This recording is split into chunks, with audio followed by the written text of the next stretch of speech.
On this episode of A Prior Transformation, we talk about a new hobby, or it's more like an addiction of mine, and that's the mechanical keyboard. We'll go over what they are and why you need to go drop the $150 on trying one out.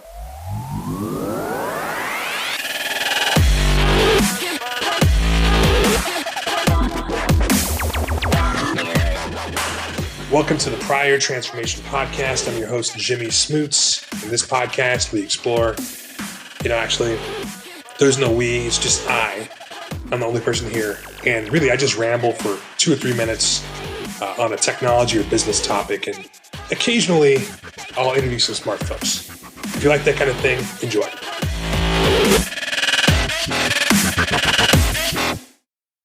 For those of you guys and gals that don't know what mechanical keyboards are, they're basically keyboards that you buy that have mechanical switches in them. So the actual switching mechanism when you press the key on most keyboards, so like on your Mac or something, is it's like a membrane. It's like a little piece of plastic, basically.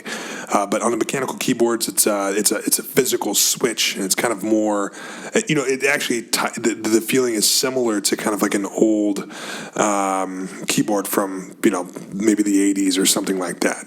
And there's this really weird kind of subculture that's popped up over the last, a few maybe years of mechanical keyboards, and there's so many variations on it and customizability options. It's kind of insane. But honestly, there's really something special about them. I can't exactly put my finger on it, and I'm still trying to figure it out. But I highly recommend people go out and spend the money. This is something that I thought was crazy. Honestly, I have a really good friend of mine.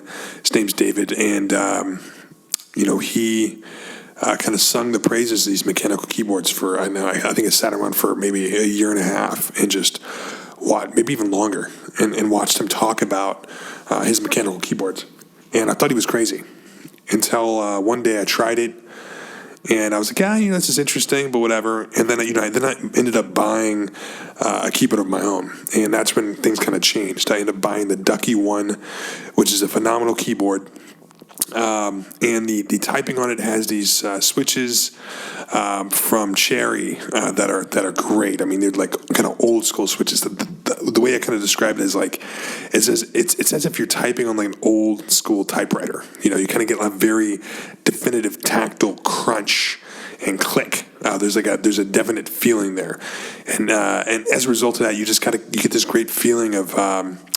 Every type. It's really hard to explain. It's like the difference between sitting in a kind of a really crappy, fabric chair or a seat in a, maybe like a Mitsubishi Galant or something, versus, sitting, in a Cadillac, like in the back of a Cadillac SUV or something, where the leather's been worn in and it's just, so comfortable. It's really like that. So I've kind of dove head into this now. I actually have a keyboard, a KBD 70, I think it's a 78, KBD 75 or 78. I'm not sure the exact model, but I built it. It's a kit, meaning that you get the actual PCB board separate than the switches and everything, and you got to kind of solder everything together. It's a kind of a fun little project, but the quality on anything is just amazing. I feel like I'm typing on a piece of on a tool. It's really kind of the difference between a tool and maybe some plastic. So I really recommend people check these keyboards out and buy one, or try to find somebody with one and see if you can borrow it, because even if you take the plunge and buy one, you won't regret it. And that's all for today. Thanks for listening.